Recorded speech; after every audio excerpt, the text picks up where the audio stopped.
Hello, my name is Rich Howard, owner of Architectural Builder Supply, and this video is to bring you a closer look at the Sargent. This is their part number 68-1193. This is an 8700 series spring, upper link they call it. And this item is used in exit devices.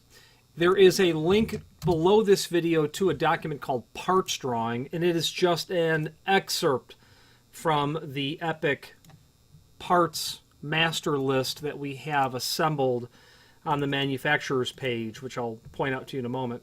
But the this spring is in the document that's there is part number 13, spring upper link, and you can derive how it's to be installed and see where it's supposed to go, working in conjunction with part number 14, which must be a retaining rod adjustment pin, sure. And the rest of the exploded drawing is there for the head case of a surface vertical rod device. And this video will really serve as visual and dimensional evidence of the item. Okay, so this is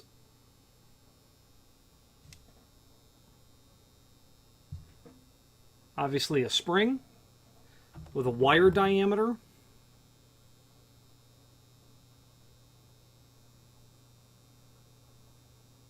.04, right on the money. Let's take an overall height from the bottom of the coil to the end of the spring itself, and just really to give you an idea of what its dimensional properties are, to help you determine if this is the right spring. 1.194 overall height. Outside of the two tabs,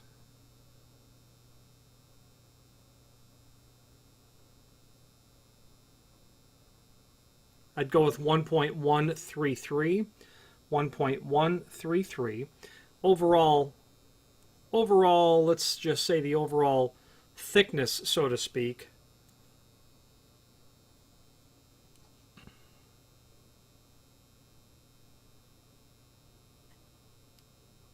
.667. 0.667 from the backside here to the front here. And people will call us and say, I don't know if this is the spring or not. You know, people who are engineers at, let's say, assisted living facilities. And they've got the case removed. I think it's a Sargent. At least that's what the key says, that kind of thing. And the video is really, again, just to help serve as visual and dimensional evidence of this item. Now, that document that I referred to earlier, that the parts drawing is really just an excerpt out of, there's a link below this video to the manufacturer's page where you can pull up not only all of the Sargent products that we sell, but also a link to the manufacturer's website, as well as a link to a document called Sargent Parts List Master Index. And that is every published parts diagram that we were able to find at one time. And we put all that together because having access to the parts list allows you to get the part number for the upper link spring that you need, possibly other part numbers, order that material, and then therefore continue to get useful service out of the significant investment in exit device hardware.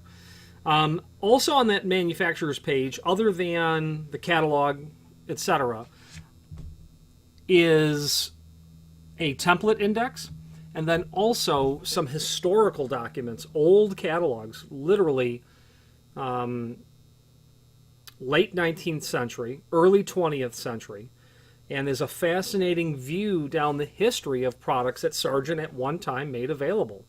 And one interesting thing about catalogs like this is that, you know, if you were to go to the catalog that's dated 1877, which is an epic document, you're going to find a lot of the hardware that we work on and sell today was really thought up by smart people a really long time ago. And in fact, I would say that of the last couple of decades, certainly there had been certainly a homogenization of choices, which has changed in the last 10 or 15 years or so to give choices of designs. But once upon a time, you didn't have a choice of 3 levers. You had a choice of 30, or, designs of escutcheons, let's say. So if you are researching an old Sargent lock, that manufacturer's page could very well likely be indispensable to you because of the access to those really old catalogs. I had someone call me with a Sargent closer installed in a Masonic lodge that was built during World War